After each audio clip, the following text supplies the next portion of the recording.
Good evening, everybody, and welcome to Let's Talk About Sex, your next FM 100.2 with me, Mel and I, and my lovely brunette, Emma Hogg. Hi, Emma. How are you? Very good. How are you? Emma, I'm fine, thank you. I was about to introduce you. Emma Hogg, for any of you who haven't heard of her, impossible, man afskif. Well, you are a psychotherapist. Yes, and I am. You also... I love your entrepreneurship because you also focus not only on psychotherapy, but you also focus on giving people the best that they could have with their life. You kind of are a coach in that, or moving towards becoming a life coach in the sense that with choosing the life that they really need to make them the happiest. Exactly. Thank you. Yes. Yeah. And you're doing a well job, honey. Thank you. Yeah. Okay, so today we are going to discuss a topic which I think a lot of couples don't realize when it comes over them. Okay, so today we're going to discuss choosing love over fear. Mm-hmm. Okay, and if anybody is listening at the moment and they say, what do you mean choosing love over fear? You know, over fear. And that is why I said most people don't realize this, because if you start feeling a bit of jealousy, but you don't admit that it's jealousy, and then the fear comes in, or you have difficult in-laws and you're having trouble with them, and you feel that something in your relationship is not right because of the in-laws, or because there are friends who are saying things about your partner, why you should or should not be with him or with her, you know, they are all creating fear. Exactly. Within you. Yeah. And we are going to talk about how to choose love over fear. That when these situations come and threaten your relationship, instead of giving in to that fear, how to actually choose love. Yeah. Is that said well? Exactly. Very, very good. Good job. I love it. Yes, for sure. Okay, so off you go. Tell us. Yeah, so as you said, like a lot of us need to know about this. And for me, this has been a massive... it was a massive lesson a long time ago, and it continues to be a lesson how fear is such a primary, like, basic emotion, and it's so necessary for our survival. So because it protects us. Because it protects us. But it also screws us over in a lot of ways. And if we're not aware of it, then it really controls our behavior in a way that we don't want it to. You know what fear is for me? What? False emotions appearing real. Cool. Do you like that? I like it. Because like it is. Because if you're fearful of something, it's not a real emotion. I mean, okay, if there's a tiger in front of you and is about to eat you, that's real. But the fears that we're going to talk about here are not that, are not the physical, are the emotional, which can threaten you. Yeah.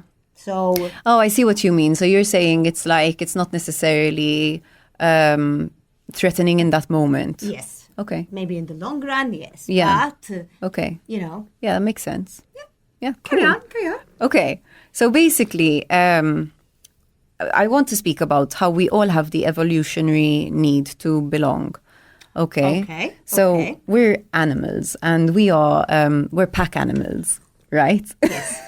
So no, it's in fact, no man is an island, you know. Exactly. We're pack animals. We're made to travel in tribes. Yes. And, you know, in evolutionary terms, this was extremely important because if somebody, you know, got chucked out of the pack.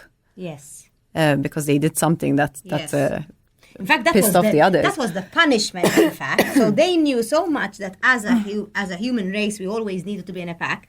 That was actually always one of the punishments that they gave. You're exiled from the tribe, you know? I'm sorry, I got that. Oh, it's okay. Have some water, my darling. Have some water. So yes, since the cavemen, since, you know, we've evolved, we always needed to belong within our tribe. Exactly. So we all need to belong because it's, will my voice come back? So we all need to belong because that ups our chances for survival, right? If you were exiled, yes, and you were attacked by prey, you had way less chance. Well, you had a higher chance of being attacked by prey because prey doesn't usually go for a pack. Yes. It goes for you if you're vulnerable and on your own. Yes. If the weather was really bad, you were less likely to survive if you were on your own because you didn't have somebody to take you in and care for you. And to help you build right? something. Yes, yes. Or if you got sick or if you ran out of resources. Yes. Now, in this day and age, it's not like so dire, like, kind of we can survive more or less on our own, but we don't stay well when we do. Yeah. And that's important. Biologically, we need each other. We are still social animals, right? Which is why people become dysregulated when they spend too much time alone. Exactly. Unfortunately, I am sure that there are a lot of people out there who are actually lonely and spend a lot of time alone. Exactly. On a physical level, they can survive. Yeah, but it does dysregulate you. On an emotional level, exactly. Exactly. So anyway, so we all have this need for belonging. And when you fall in love with someone, essentially what's happening is that you're creating like this bubble of belonging. With the person. With the person, right? Yes. You and this other person, you create this bubble and you belong together. Yeah. Now, whenever there is a threat to belonging, to your bubble, this triggers your fight or flight response. Okay. Now, talk to me about a threat to the bubble. Okay, so a threat to the bubble could be like... Bubble meaning the relationship. Exactly, the togetherness. Yes. So this could be like an in-law who doesn't like you. Okay. Okay. Or what else could it be? A hobby that doesn't include you, or work, like if your partner is always at work. The life of your partner. Exactly. Or maybe even other potential partners. Right? Maybe your partner likes to flirt a lot, right? And kind of there are other potential sort of people. Okay. So anything that threatens you staying together, okay, can send you into fight or flight. Okay. And biologically, this is 100% normal because we are wired to fear the loss of belonging, because if we don't belong, we are more at risk of dying. Wow. Yes. Yeah. So when you talk about, so I understand it all, we want to belong. So when there's a fear of not belonging, we go into fight or flight. Yes. Flight meaning you run a mile, fight meaning you try and control, maybe. Yeah, you try to fight for your existence, right? Okay. Another version is freezing as well. Okay. Which can happen too. Freezing the person out. No, you freeze. You freeze. In response to the scary situation. Wow. Physically. Yeah. Wow. I'm sure. And I'm sure when I was in a situation where I felt that I needed to move, out of the situation, my back froze. Yeah. I had a back which I used to come out of the bed and I could not straighten my back. So I understand what you say when you freeze. Yeah, this happens to people in traumatic situations sometimes, that their body will freeze. So tell me about the fight or flight. What is that on the brain? What is happening there? So what's happening is, so get your hand and put it into a fist, okay? Okay. But I want you to put your thumb under your fingers. Yes. Okay, are you doing that? Okay, so if you're at home, do it. Not if you're driving. Yeah, if you're driving, do it with your other hand, if you have an automatic car. Okay. So look at your fist. So I have my right hand, and my thumb is right underneath, my fist underneath my four fingers. Okay? Exactly. So look at your fist, and your wrist represents this whole thing. Your fist represents your brain. So the fist is my brain. Okay. Pretty small, but anyway. Metaphorical representation of your brain. Okay. So your wrist represents your survival stem. Okay, so this is what regulates your temperature, your hunger, and sort of seeing like big threats coming, like a big object is moving towards you. So you move out of the way. Exactly. Okay. Your thumb, which is under your fingers, represents your limbic system. Okay, so this is where all your emotional center is. Okay. And in fact, within your limbic system is the amygdala. And the amygdala is an entire section purely dedicated to fear. To fear. My next daughter I call amygdala. She might not be too keen, but okay. But it is a cool name, eh? Amygdala. Amygdala. Anyway, I quite like it. Some people say amygdala, but I like amygdala. Amygdala Ash من سليمة. I studied in Scotland, so that's where I learned it, amygdala. And then I came here and everybody said amygdala. And it was like, no, it's amygdala. So the amygdala, Yeah. or the amygdala, is where you store all your fear. Okay. The Emotions connected to fear. Exactly. That's where they're generated. Okay. Okay. So look, in the limbic system is where all the emotions come from, right? So happiness, sadness, joy, envy, whatever. Rejection, whatever. Okay. But what we know for sure so far is that the amygdala is the center for fear. Okay. Okay. So this top part, so your fingers That are covering your thumb in the fist.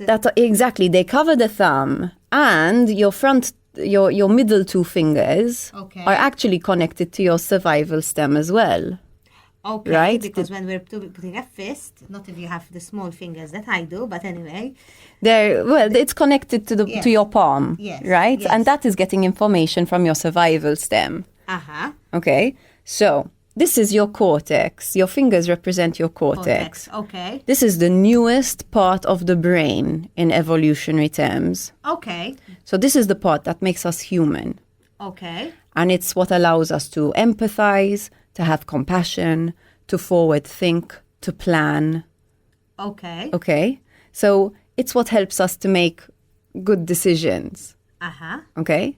I'm loving what's coming next. I'm really curious. So I'm really what curious. happens? I love this. So what happens is when we have a fear-fueled situation.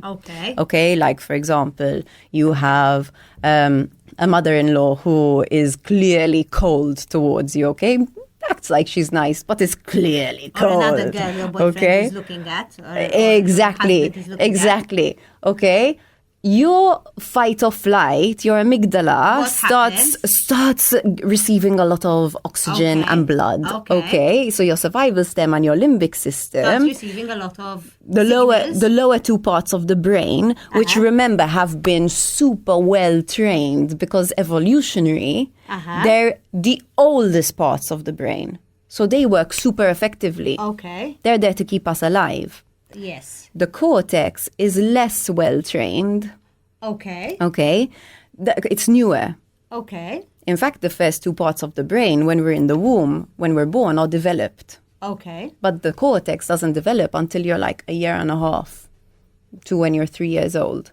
You know, so the older two parts of the brain are the parts that a mammal has. So your puppy has the two parts. The third part is your human brain. Mm-hmm. Okay? Which is the cortex. Which is the cortex. Okay. So what's happening when you're in your fear-fueled situation is that the bottom two parts are receiving so much oxygen and so much blood and so much activity that your cortex, the human part, switches off. Yes. And that is when your creativity switches off. Your empathy. That is when your empathy your switches off. compassion, your ability to make good decisions. Can't think straight. You Literally, can't think straight. And So- you so- end up behaving in ways that are irrational, counterproductive.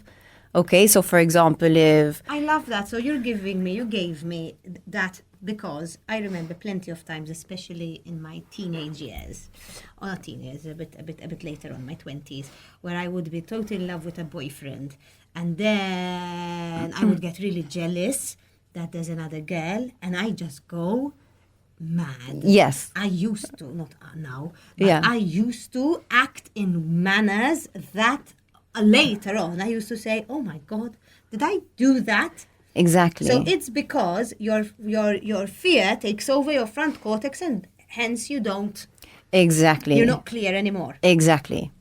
And you gave us a scientific, Yeah. biological, Exactly. There's this part of the brain, right? You know the third eye Yes. that Yes. yogis have been speaking Yes. about for centuries and Yes, centuries. yes, I realize. Now with fMRIs, we know that part of the brain, right, behind your forehead. This is the gland there, the pineus. I don't know. Yes. Okay. But so the third eye, okay, is where your prefrontal cortex is. And Okay. this is the CEO of your brain. I love that. So the CEO is the person who takes all the sensory information, okay? Takes all the information from the survival stem, who's saying, I'm hot, I'm cold, I'm hungry, I'm thirsty, whatever. And then takes all the information from the limbic system, I'm fearful, I'm jealous, I'm whatever, and makes sense of it and decides what to do. But unless we turn on the prefrontal cortex, then you're not acting. There's no one making decisions. You are not making decisions. You're just reacting to your situations. I'm going to stop you there. We're going to go for a break and a couple of songs, and we're going to come back, and you're going to then continue talking about what happens when your frontal cortex then switches off because fear takes over. Okay? Cool. All right. So we'll be right back in a couple of minutes. And welcome back to Let's Talk About Sex here on XFM 100.2 with me, Mel and I, and with Emma Hogg. And today we are discussing how to choose love over fear. And Emma has just given a thorough explanation of the biological reasoning, what happens biologically to us when fear takes over, and why you should never, I'm sure you've heard this before, that people tell you should never ever make a decision when you are either too happy or too sad or in a fearful situation, because the decisions that you make are not in your best interest. They come from a place where, things are not absolutely clear. Yeah, totally. You're not seeing clearly. Yes. Exactly. Yes. Yeah.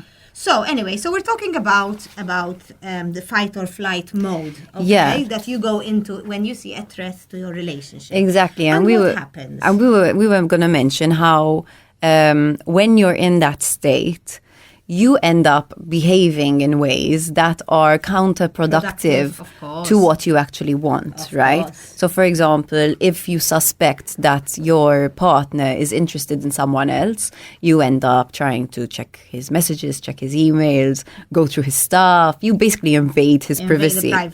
Right? If your in-laws are like, you suspect they're against you, you end up sort of creating this me versus them situation, right? And what ends up happening is that because you are trying to limit the other person's freedom, or you're trying to control the situation, you end up sort of stifling the other person, which limits their authenticity, and that then they end up developing resentment towards you. And they end up falling out of love with you anyway. So it's exactly. So we spoke about in our last show, which if you're watching on YouTube, I'll link it down below. Why do we fall out of love, right? We spoke about resentment. Yes. So we end up, when we respond from a space of fear, we end up creating the situation that we don't want. Of course. What we want more than anything is to belong. We want the togetherness. And the fear is there to protect us. And we want to be able to fight the threat together as a couple. Exactly. Okay. So exactly. What can we do instead of going into this fight or flight mode and creating this and trying to control, and it all backfires in our face? What should we do? Okay, so one, I want you to know that the fight or flight response is 100% normal. So if it happens to you, you're human. Yeah. What's important is that when you see it happening, just be aware that you can step out of the cycle.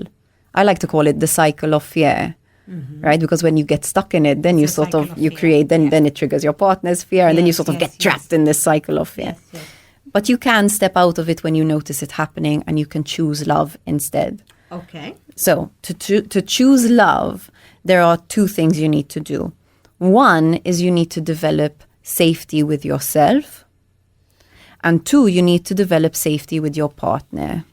Okay. So how do we develop safety with ourselves? So safety is massively important, because safety is the thing that's like not protects, but relaxes the fight or flight response. I mean, of course, if you feel safe within a situation, any situation, I think automatically even the fears are not as great as if you felt unsafe. Yeah. You know? Exactly. So I think feeling safe within a relationship and within yourself, within the relationship, definitely, because I feel that there are some threats that come along where even the safest relationships can be scarred. But then there are threats that come along that if you feel safe with yourself and if you feel safe with the relationship, they're not really fears.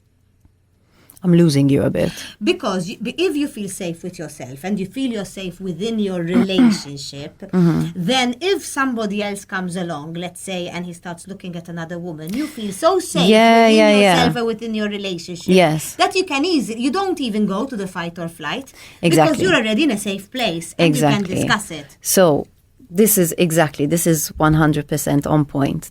The thing is, it's not totally alone with the individual, right? Yeah.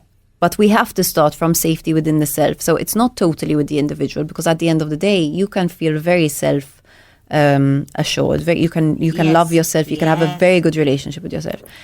If your partner's boundaries are not clear, and they're keeping their options open, that's still a reality. Yes, of course. But the difference is when you have a good relationship with yourself, you don't abandon you, ever. So if your partner is doing something that's not okay for you, then you address it. You are addressing it. You are not letting it take over you. Exactly. You don't let it rip you down. Yes, you are not saying yes to something that you are not happy with because you feel so safe with yourself. Exactly. And you are so, I've got your back with yourself. Exactly. That if your partner is doing something that you do not approve of, you don't stay and take it. Exactly. You communicate about it with them, and you say, listen, when you do this, it's really not okay for me. And if they're willing to work with you, awesome, we'll get to this in the next part. And if they're not, then you honor yourself, and you say, okay, this isn't the relationship for me. So how do you develop safety with yourself is, one, we go back to that brain space, okay? So you need to learn to regulate your mind and your body. So when your brain goes into fight or flight, okay, and it switches off the cortex, so the cortex isn't receiving the fingers, okay, the fingers were representing the cortex. So your cortex isn't receiving enough blood and oxygen. So your CEO can't think. So you were in fight or flight, you're panicking, your whole body responds to this, whether this is a real situation or an imagined one, like you said, fear, not real. Yes. Your body responds to that emotion, to the fear. So you need to be able to calm your fight or flight so that you can switch on your prefrontal cortex, okay? And you can do this by deep breathing, which you practice regularly, not just in those moments when you need it. Or the moving classes. By moving your body, right? Shift your state, because energy is fear is very physical, right? Yes. It's like high cortisol, high adrenaline. You need to shake it out, okay? You need to move your body, so you can get up, move around, shake it out. One of the most effective things, okay, for changing this, because you don't want to just change it in the moment you need it. You want to be with your CEO working the majority of the time. Of course. Right? Yes. And the thing about, in the past, we didn't really understand that much about the brain and the value of emotions and all this stuff.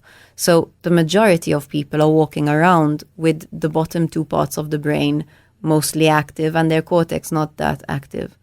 We are in a day and age where we understand the value of training our brains. This is what mindset is all about. Yes. So and now there's this whole thing of the neuroplasticity. Exactly. And how neurological parts can be changed and exactly. wired. We can overcome so much stuff, illness, anxiety, but depression, all this stuff. Exactly. You need to practice your mindset. So the best way of really turning on your CEO and making sure your CEO is working for you, okay, is go to someone who's learned how to do this. And train with them. Yeah. Yeah? Yeah. Get therapy, get And somebody who practices what they preach. You know what I mean? Will make you go into your being, see what is happening. Exactly. Find out and then help you change those neurological paths, as we said. And through practice, you end up rewiring the brain so that your CEO is in charge the majority of the time.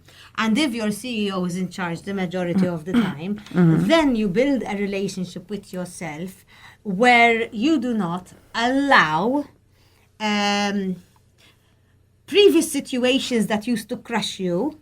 You now don't allow them to crush you. You don't even allow them to happen. What do you mean? So, if your CEO, okay, your frontal cortex, if you're there with your frontal cortex, if you are enough, if you feel enough, if you feel safe within yourself, okay, situations that once upon a time, long ago, when you were not in control, when you did not feel safe, situations used to take over and used to crush you, you get to a point where you don't even find yourself in situations that can crush you, because a situation that is not good for you, you know when to put a stop to it. You know when to say, yes, that's not right for me. Yes. This doesn't mean that you never feel fear, insecure but you handle it in a different way. In a different way, totally. Because when you love yourself, when you feel, because when you are in a place where you don't feel enough, as you said, fear takes over, flight or fight. Exactly, because that feeling of not being enough is shame. And shame is the body, it's a very visceral emotion, right? Shame, it's very like when you feel it, you just want to disappear. You're like, oh my God, like remove me from this situation because I am not, I'm disgusting, I am dirty, I am not enough, I don't belong here, I'm not cool enough, whatever. Yes. And this goes back to the evolutionary need to belong. Yeah. Right? So shame is like the body's punishment for doing something out of line with what the group thinks is socially acceptable. Yeah, yeah. It makes sure you don't veer off. But a lot of the time, you actually have to veer off from what this group thinks is socially acceptable to be authentic. You know what? Something very interesting. I was looking through something this morning, and this clip came up. There was a woman who worked in a hospital for a very long time with people who were terminally ill.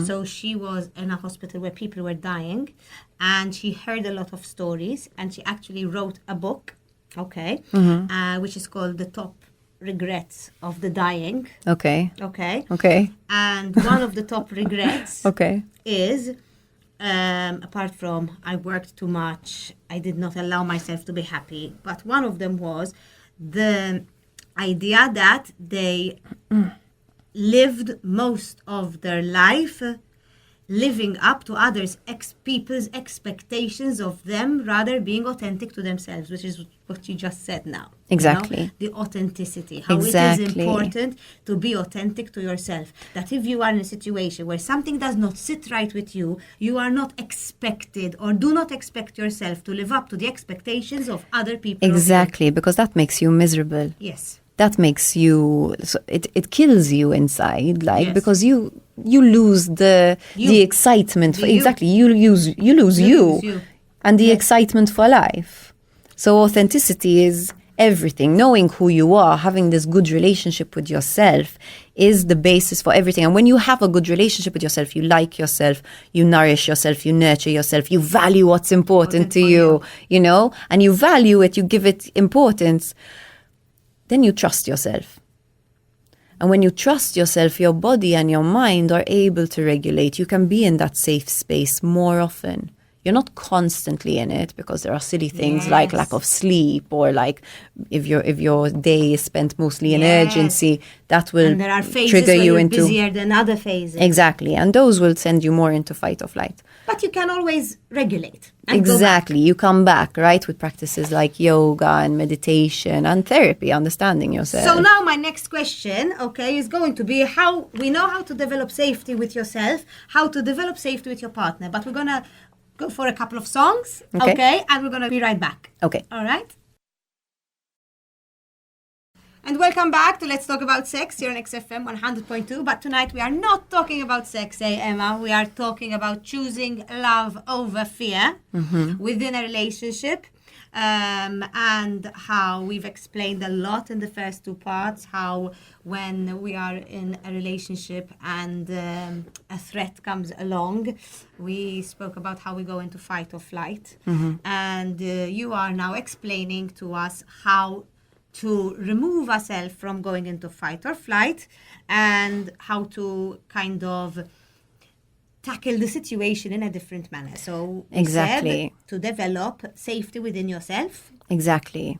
So that you can make decisions from a space of choosing behavior that will get you closer to your outcome, right? Because we go into fight or flight because the togetherness is threatened. Yes. Okay? Feels threatened, yes. And we need to belong, we want to belong, right? We want to love and be loved. Yes. And so, but what happens is we go into the fear, and when we stay in the fear, when we focus on the fear, focus goes where energy, focus, energy goes. Flow, tell me. No, the way I know it is your energy goes where your thoughts goes, where your focus goes. Exactly. Where your focus is, your energy is. Where your energy... Exactly. I say this on a daily basis, and it's coming out funny. Focus goes where energy flows, whatever. There you go. Yeah? Yes. Okay. So if we're focusing on what we fear, right? It's like if you focus on a problem, the problem gets bigger. Yes. Yeah? Yes. So now we're going to speak about developing safety with your partner, right? So we spoke about developing safety with yourself, developing a good relationship with yourself so that you have your back no matter what. Now, a lot of people would say, but come on, the problem is with me and my partner, right? Because if he's talking to other women or, if it's his parents who are the problem or whatever, then the problem is, the safety has to come here. You're 100% right. But the reason that you need to bring safety to yourself first is because if you are reacting from fight or flight, then you are going to end up behaving in ways that are counterproductive because you're not thinking clearly. And then you end up trying to manipulate, trying to control. And you end up pushing your partner away instead of bringing them closer. Yes. And what you want is to bring them closer. Yes. So you start with the safety with yourself. Yes. Then we go to the safety within the relationship. So to do this, both partners need to be in it. And your energy needs to be focused on your outcome. So what is your outcome, right? So if you're focusing on the problem gets bigger. If you focus on your togetherness, that gets stronger and stronger. So we want to shift the perspective, right? At the beginning of the show, I referred to falling in love as sort of being like a bubble of belonging, right? You want to shift your perspective of your relationship from a bubble to a nucleus. A bubble, if there's an external threat, it will pop, and you're done. You're gone. Right? A nucleus is permeable. And it's the cell chooses what it receives and what it rejects. So as a couple, you need to be working as a team constantly to be the nucleus, and together you choose what you accept and what you reject in terms of external threats. I understood. So like that, it's a togetherness where because when you go in fight or flight, it's very much me, him. Me versus you, right? Yeah, but if you see this as togetherness, if you're seeing it as a nucleus, then it's us and okay, the end result is our togetherness. Yeah. Now let's see how we're going to get to that and solve this together. Exactly. So, for example, if there's an issue with flirting, for example, if I'm not saying that's always the dude, but let's say it's the dude who's flirting. An approach of togetherness would be that the guy would actually ask himself, okay, like, why am I seeking external validation from people who, okay, I'm interested in, but at the end of the day, like, I'm damaging something that really matters to me. or maybe it doesn't matter to you that much, which in which case, why are you in a relationship that doesn't matter to you, right? But if you're going from a place of togetherness, then you're looking at it like, why am I damaging my relationship, right? Why am I willing to behave in ways that are counterproductive to my relationship? Yes. And then you work as a team, right? So, for example, if the woman, your jealousy tends to take over when this happens, you are developing the safety with yourself. So then you are trying to understand your own experience of not enough, right? Kind of, and how that plays out into it. But basically, like whatever comes up, no matter what challenge you face, whether it's finances, in-laws, health, whatever, okay, that's going to be fear-fueled, the focus is always us. It's obviously we are taking it for granted that both partners are very willing to sit down and to communicate. 100%. Obviously, that is the obvious. Exactly. And both partners are on the same train to togetherness, because if at the end of the day one partner wants to be together but the other partner has other plans, I mean, then it's impossible. Then it's impossible, because it's you are impossible. going in different ways. Exactly. So obviously, so what you're saying is that, let's say they want to be together. Let's say the issue is they want to be together, but they need to be there for one another.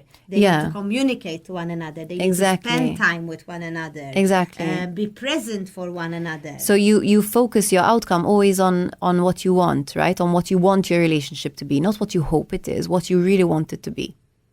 And what you want is closeness, authenticity, right? I imagine you define it for yourself, but you want to be a team, you want to have passion, you want to experience joy. Okay, so you always focus on strengthening the togetherness, right? It's the nucleus. You are your core. You have each other's backs no matter what. Okay, this doesn't mean you accept everything the other person does, because choosing love is not about choosing to be lovey-dovey all the time and letting everything go. That's going to bite you in the ass. Yes. Right? It's about choosing togetherness. And sometimes choosing togetherness means having the challenging conversations. Of course. In order to understand each other. It's the challenging conversations that help a relationship grow, to be honest. 100%. Because you've got challenges, you're sitting down, you're going to talk about them, and then you're going to decide, okay, are we going to move on from this? Is it going to be a strength within our relationship? 100%. The only thing that I want to add, right, because it's very tempting when especially when you're a person who likes to take things to the next level quickly, right? You can very easily go in constantly needing to improve the relationship. And that can put it into unsafety in itself, right? So sometimes togetherness is also about just appreciating the way you are with all the imperfections as well, you know? And togetherness is in the little rituals, like hugging each other when you see each other, you know, giving each other a kiss. Saying bye before you leave in the morning, massively important, hugely important. Yes. When you're together, you value the time together. So if your partner's talking, you're not on your phone. And if you are, then you put it away, or you say, listen, give me 5 minutes and I'm going to be with you. But then you're with them, you know? So you value that time. Be present in the moment that you are with your partner. Exactly, you're present. And you work as a team on everything. I like every aspect of your life, whether it's finances, in-laws, health, children, businesses, whatever. You are on each other's team. There is no, this is your problem, figure it out. This is what you do. Exactly. And I don't want to hear about it. It's us. It's us. 100%. I love that. Yeah. Emma, thank you so much for being on the show tonight. That was... Thank you for inviting me. Do you know you invited me on a show for the first time a year ago? A year ago. And in fact, I wanted to tell you congratulations, because you've been running this for over a year now. Over a year, yes. We started first in April of last year. So it's kick-ass. High five. Yay! Congratulations. More than a year, dude. Yeah. So yes. And hopefully, we won't go anywhere. But thank thank you so much for coming on the show. Thank you too. I look forward to having you back with us, with me, okay, with us here at XFM. And obviously, if the people just tuned in now and they missed it all, you upload it, I share it on the Facebook page of Let's Talk About Sex. And I just want to say that if you're watching it on YouTube or you want to watch it on YouTube, we have done shows together about coping with in-laws and also about why people fall out of love. So you can learn about these topics even more in depth, and I'll link them below the video. So go on the Facebook page and find the YouTube channel. Thank you so much, Emma, and thank you everybody for listening, and we will be back next week. Good night, everybody. Good night.